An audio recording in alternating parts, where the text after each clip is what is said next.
52 nations who have given the Ethiopian people a promise to help them in their resistance to the aggressor, what are they willing to do for Ethiopia? And the great powers who have promised the guarantee of collective security to small states on whom weighs the threat that they may one day suffer the fate of Ethiopia, I ask, what measures do you intend to take? Haile Selassie to the League of Nations, 1936.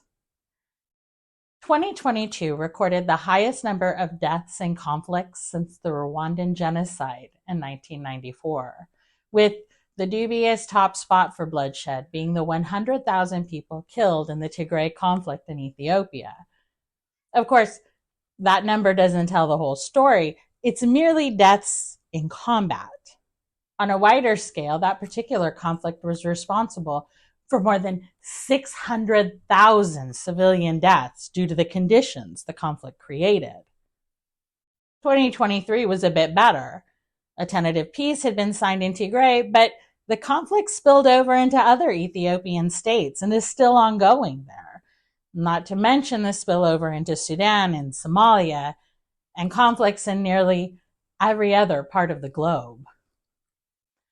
The world is balanced on the head of a pin right now.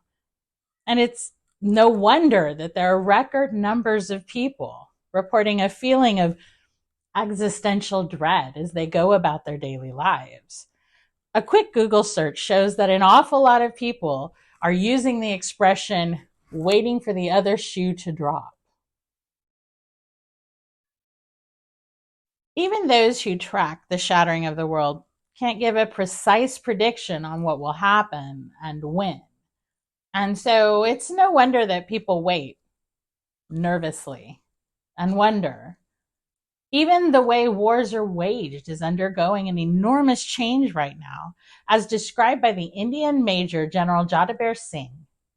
Wars, which were once rare, are now common, and from being mainly binary in nature are now multi-party. There's also the changing nature of conflict.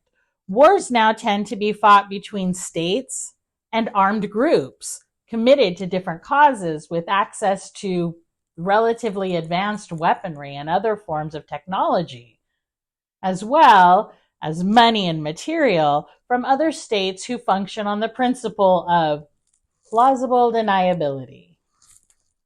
The norms that shape many earlier wars no longer exist.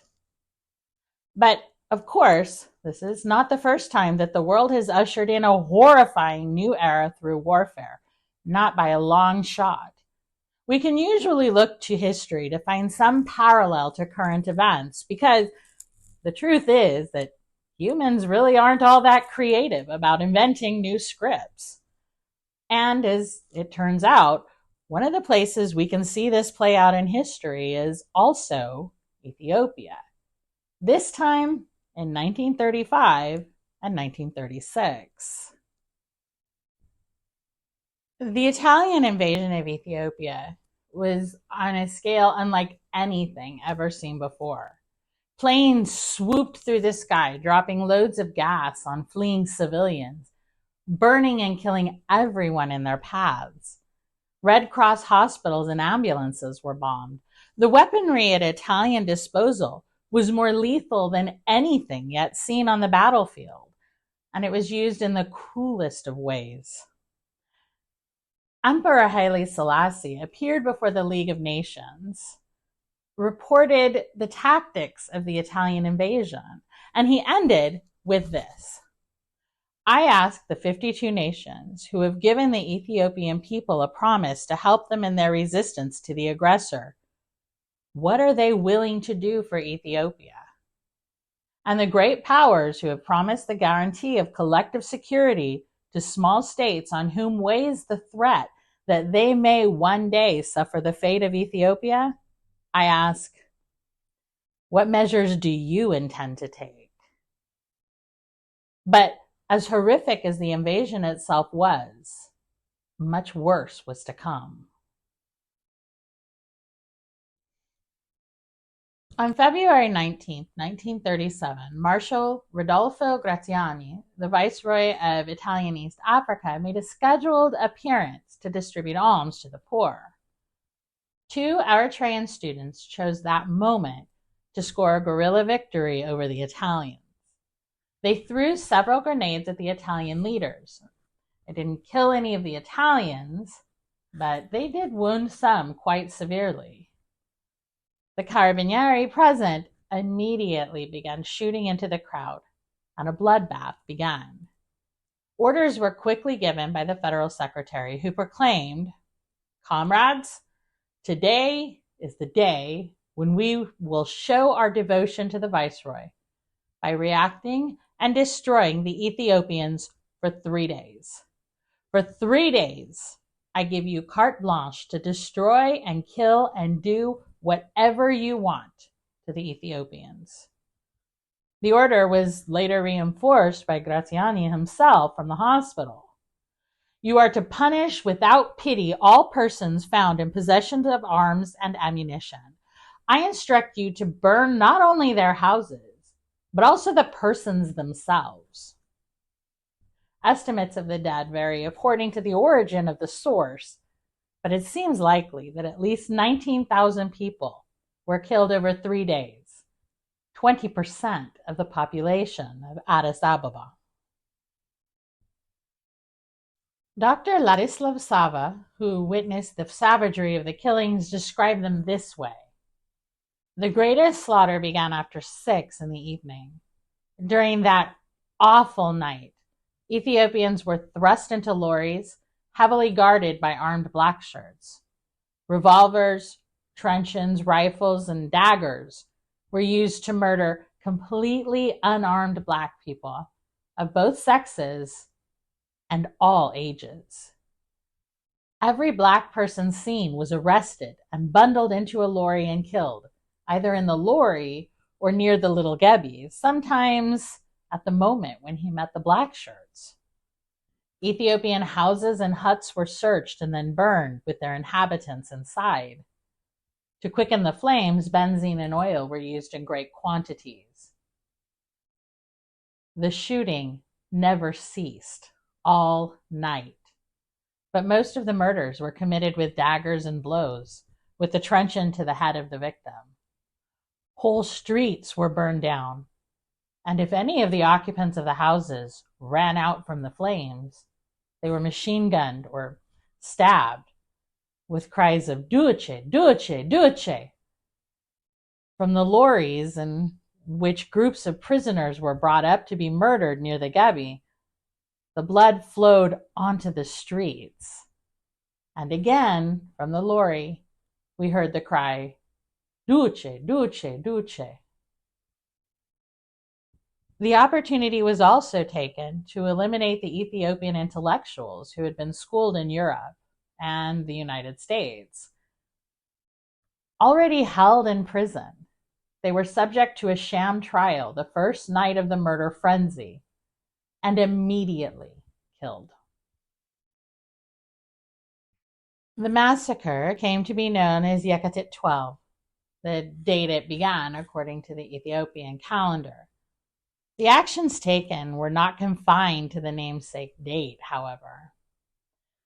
Thousands of Ethiopians were taken to concentration camps, imprisoned on the bare minimum rations of food and water to keep them working. And in May, Graziani ordered the complete liquidation of the Debre Libanos monastery after hearing that the would-be assassins hid there. All living humans in the monastery were shot. None survived. Mobile gallows were taken on a tour through the country where community leaders and anyone who might possibly lead or inspire a future uprising was sentenced to death. Representatives of the US, Britain, and other nations present in Addis Ababa during the massacre sent back detailed reports. But the world governments did nothing other than a brief condemnation of the horror.